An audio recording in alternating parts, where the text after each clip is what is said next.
मुझे पता लग जाए कि गडरिया समाज उत्तर प्रदेश में, पूरे देश में इतना है, तो क्या हम अपना अधिकार नहीं छीनेंगे? फिर तो हम उनसे गला पकड़ के भी खींच लेंगे। भागीदारी रहेगी नहीं रहेगी। तो इसलिए ऐसा है वो जनगणना, इसलिए क्योंकि पिछड़ों को सबसे ज़्यादा इसमें इसलिए दबाया हुआ है, उन्हें राम का भक्त बना दिया गया है। पर जिस दिन अभी उनके राम के भक्त नहीं है, पिछड़े राम के भक्त नहीं है, बाबा साहब के भक्त है। अगर आज हमें कुछ मिला है तो बाबा साहब की देन है, ना कि राम की, ना किसी भगवान की। आप सब कुछ मोदी जी हैं।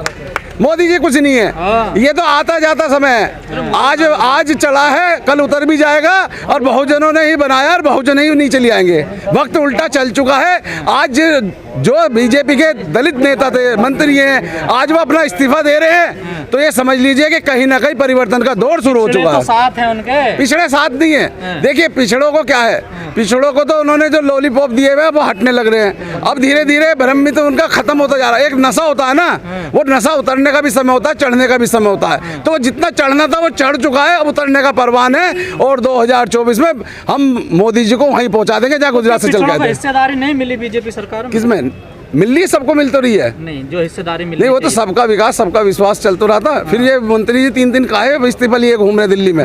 यहीं तो घूम रहे दिल्ली में, जबकि हैं वो यूपी के, जाना लखनऊ चाहिए, घूम दिल्ली में रहे। तो हम भी आज हमारा राष्ट्रीय अधिवेशन करने का मकसद ये है, क्योंकि दिल्ली की गद्दी पे हमारा कब्जा होगा तो दलित और पिछड़ों का राज इस भारत के अंदर फिर से स्थापित होगा। जिसके पास जुल्म जाती, किसी बहन पे, भाई पे अत्याचार हो रहा, तो उन्हें पुलिस पे और सरकार पे विश्वास न होगा। एक भीम आर्मी के सिपाही पे हमारे विश्वास है, और वो जाकर उनकी लड़ाई भी लड़ता है, उनका हक अधिकार भी दिलवाता है। और अत्याचार रुक नहीं रहा है। अत्याचार तो बढ़ेगा, जब भी तो परिवर्तन होगा ना। बड़े भैया जहाँ ना पहुँचे 100 नंबर की गाड़ी, वहाँ पहुँचती है भीम आर्मी की गाड़ी।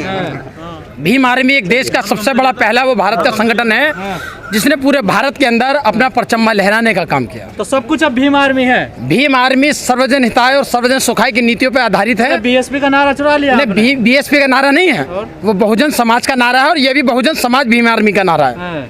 ठीक है ना।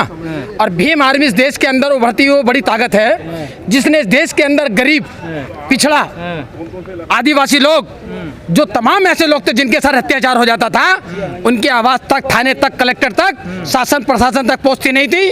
और भीम आर्मी ने वो काम करने का काम किया कि जहां ना पहुंचे 100 नंबर की गाड़ी, वहां पहुंचती है सबसे पहले भीम आर्मी की गाड़ी। भीम आर्मी तो आपके साथ है, पर आप भीम आर्मी के साथ नहीं है ना। आप मुझे बताइए हम कैसे साथ नहीं है? हम इतना दूर दराज से चलकर 80 किलोमीटर से चलकर यहाँ भीम आर्मी के टाइम से पहले वोट तो दिया, हम क्यों नहीं दिया आपने वोट? कहाँ वोट दिया बताइए? आप एक बात तो बताइए, आज हमारी शुरुआत हुई है, और जब मैं मान्यवर काशीराम साहब ने भी कहा था कि मैं अकेला चला था और मंजिल कारवां मेरा जुड़ता चला गया।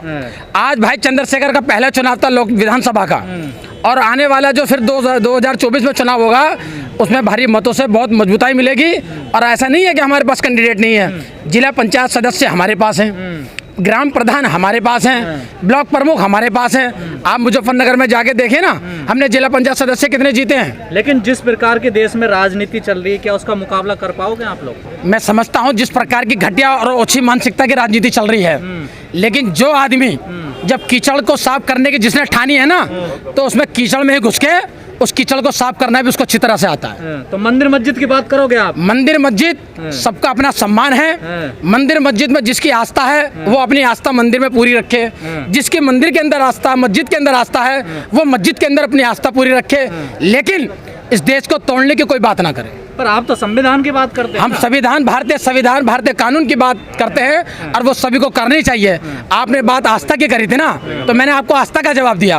और जब बात संविधान की आती है, और ये हकीकत बात है, ये देश किसी गीता या पुराण से नहीं चलता, ये देश चलता है तो बाबा साहब के लिखे संविधान पे चलता है। आप लोग क्या नागपुर से चल रहा है देश? नागपुर का तो आरएसएस वालों का चल रहा है, भाजपा वालों का चल रहा है, वो बहुजन समाज वालों को कहाँ से चल रहा है? आप कहते हैं पूरा देश नागपुर से हैंडल हो रहा है। नहीं, नागपुर से देश इसलिए हैंडल हो रहा है ना, कभी कभी क्या होता है, जो जिसके सीनियर होते हैं, जो जिसके चाटुकारिता होते हैं, वो लोग उसकी कहे के मुताबिक काम करने का काम करते हैं, और जो इस देश के पक्के वफादार और सच्चे वंशज हैं, वो इस देश की गति को, ऊंचाइयों को ले जाने का काम करते हैं। कई लोग कह रहे हैं कि हिंदू राष्ट्र बनना है भारत, आप भी हिंदू हैं क्या? हिंदू, पहली बात तो हिंदू है नहीं, सुप्रीम कोर्ट ने खूब मानने से मना कर दिया है कि हिंदू कुछ है ही नहीं। हिंदू क्यों मानेंगे? मानवता की बात मानेंगे हम लोग। हिंदू राष्ट्र की परिकल्पना कैसे की जा रही है? नहीं, हिंदू राष्ट्र की कल्पना इन्होंने ऐसे की जा रही है। आपको याद होगा 1800 सदी में कह लो, या इससे पुरानी आप सदी में चले जाइए, तो एक मनुष्य मूर्ति हुआ करती थी, जिसको स्वयं बाबा साहब ने जलाने का काम किया। उनका कहना ये था कि पहले रानी के पेट से राजा होता था, तो बाबा साहब ने उसका संविधान लिख के उसका इलाज को सिलने का काम किया कि एक वोट एक अधिकार का आपको देने का काम करेंगे। अब आदमी गरीब होगा, चाहे मालदार होगा, राष्ट्रपति होगा, चाहे एक मजदूर होगा, उसका भी एक वोट देने का अधिकार होगा और अपनी सरकार को अपनी मर्जी से पूरा चुनने का अधिकार होगा। तो वही तो मोदी जी कह रहे हैं, एक गरीब माँ का बेटा संविधान की वजह से आज प्रधानमंत्री बना देंगे। नहीं, मोदी जी अच्छी बात है जो कह रहे हैं, लेकिन मोदी जी को कम से कम जब वो बात अच्छे कर रहे हैं तो फिर काम भी उनको उनके लोगों में हित के अच्छे करने चाहिए, कि दिखाना और करना नहीं चाहिए। क्योंकि कभी कभी क्या होता है, मेरे साथ में आपकी हमदर्दी अलग है। काम करा भी अशोका स्तंभ का, उन्होंने उद्घाटन किया, उस पर विवाद हो गया। उस पर विवाद यूं है ना, उन्होंने पुरानी संस्कृति को बदलने का काम किया।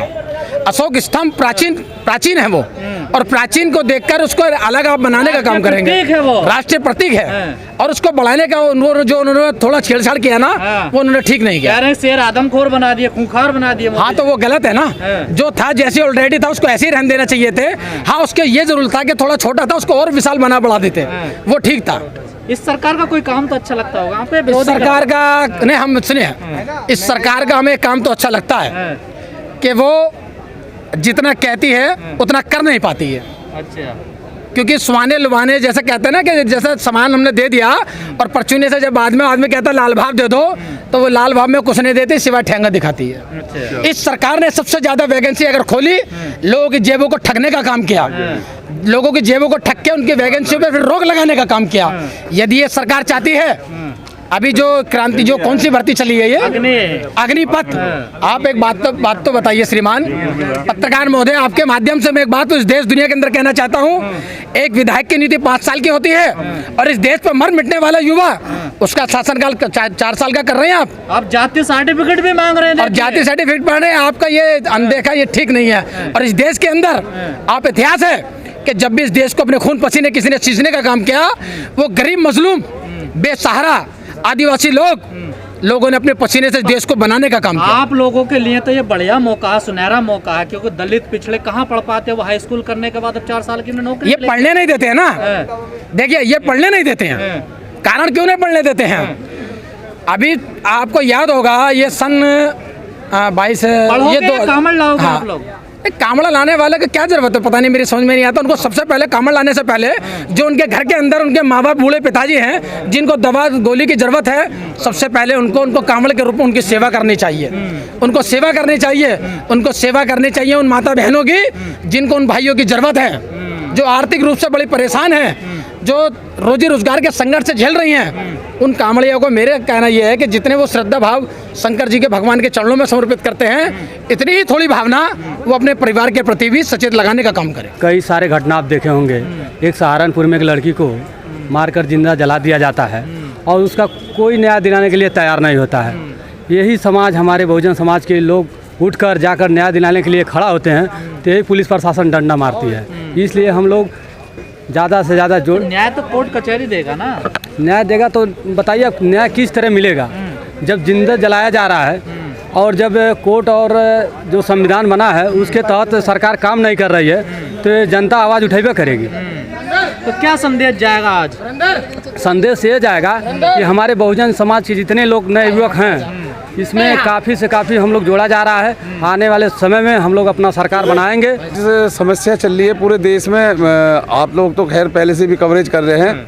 आज जो समस्या चल रही है अपने मूल अधिकारों को पाने के लिए, अब दोबारा से मोदी जी दे तो रहे हैं आपको अधिकार?